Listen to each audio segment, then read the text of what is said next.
Hey, it's Jen Vax with YourColorStyle.com. This is a color analysis that I did for a VIP color analysis customer. She has given me permission to share her case study on YouTube. So this video is a portion of that recorded live call. All right, so she sent me a couple different photos, which I appreciate. Thank you very much.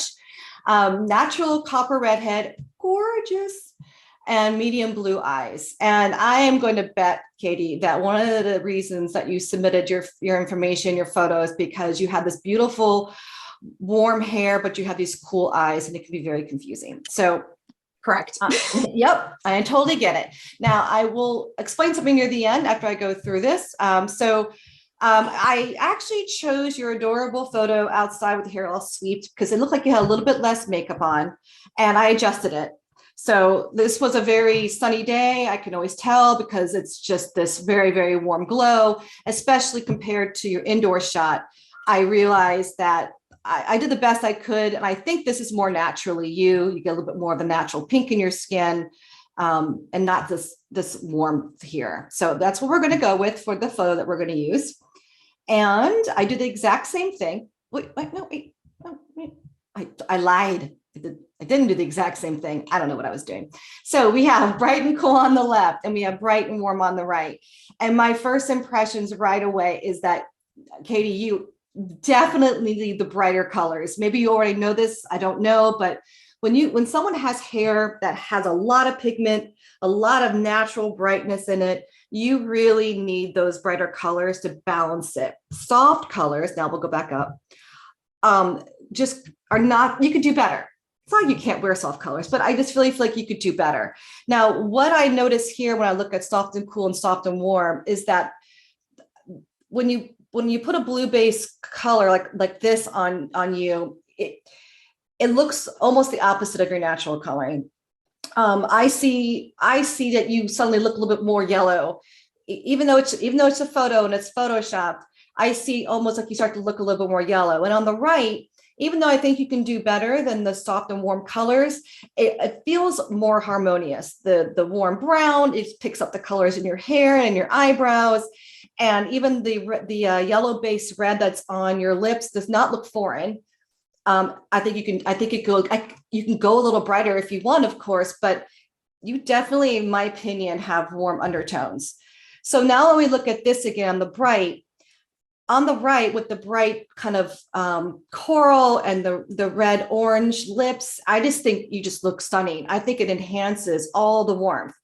Now, you're probably wondering then, if I'm typing you as bright and warm, what's with the eyes? Right? Because one of the things I always say, you hear me say in lots of videos, is that, one of the clues to undertones is the eyes. If you've got a lot of like warmth and golden colors and stuff in your eyes, you might likely have warm undertones. And if you have blue gray eyes, that kind of a thing, you likely have cool undertones. The exception to the rule is individuals with red hair, copper, auburn hair, or women or people that have once had red hair and have now gone gray or white. I don't know why in this case, and only in this case, for the redheads tend to have blue eyes. I've also typed redheads that have brown eyes. So it's not obviously like one thing dominates another, but for whatever reason, this is the one time that it breaks the rules. And so, but I don't think it breaks the rule in a way where it makes it difficult to wear your color palette, because blue and blues are a universal color. And because you have your hair more on the orange red spectrum on the color wheel, that blue is on the opposite side of that color wheel, and it's going to create this beautiful dynamic effect. So these colors are going to look gorgeous on you. So all those cool colors on the opposite side are going to play with your hair and look stunning. Cool colors does not mean that you have cool undertones. People with warm undertones have a pretty big range of colors. In fact, everybody has a pretty big range. In your case, you are bright, warm, and I'm medium, not light, because you have too much pigment in your hair.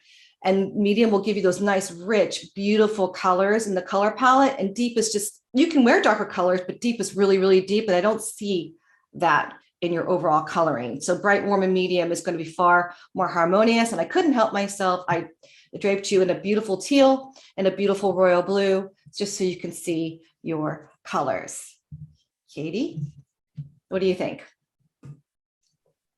You just solved a almost 40-year mystery.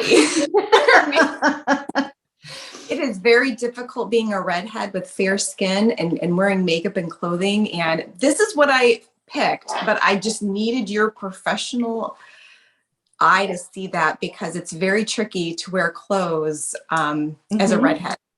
Well, you know, and so this is not going to be the exact same thing, but like I just colored my hair bright pink like about a month ago. As you guys can see, it's it's almost gone now. You can kind of get a hint, but it was super, super bright. And in a way, I mean, I did it because I thought it was fun, but it actually helped me experience what it's like to have a very dominant color on your head and your hair. It really does affect some of the colors. And so you probably noticed that if you're wearing a color that is similar to your hair, but not an exact match to your hair, or even one that does an exact match, those aren't going to be nearly as flattering for you than wearing colors that really are differentiated from your hair color. And this is not true for necessarily everyone, although even for me, when I wear like a light yellow, and if it's kind of like matching my hair, I kind of like disappear. So for you, even though you're going to probably look really great in those cool colors, it doesn't mean you have cool undertones. It just means that it's playing off your hair in a really gorgeous way. But you should still play around with some of the golden yellows and true red, right? Not like it's like as soon as you start to get a little bit more into that orangey range, it may not feel right. And so that's just how you customize your color palette.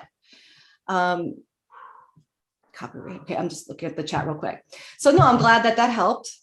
And now you're set. Now you're free. Now this is, I mean, a lot of the redheads come across me warm. However, I have typed a few that are cool, but they are very different in their coloring.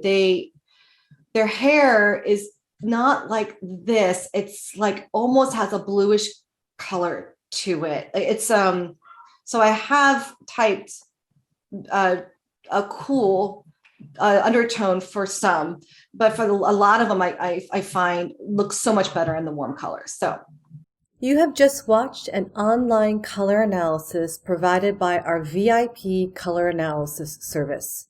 If you would like to finally learn what your most flattering color palette is, then this VIP service is for you. Visit yourcolorstyle.com/VIP.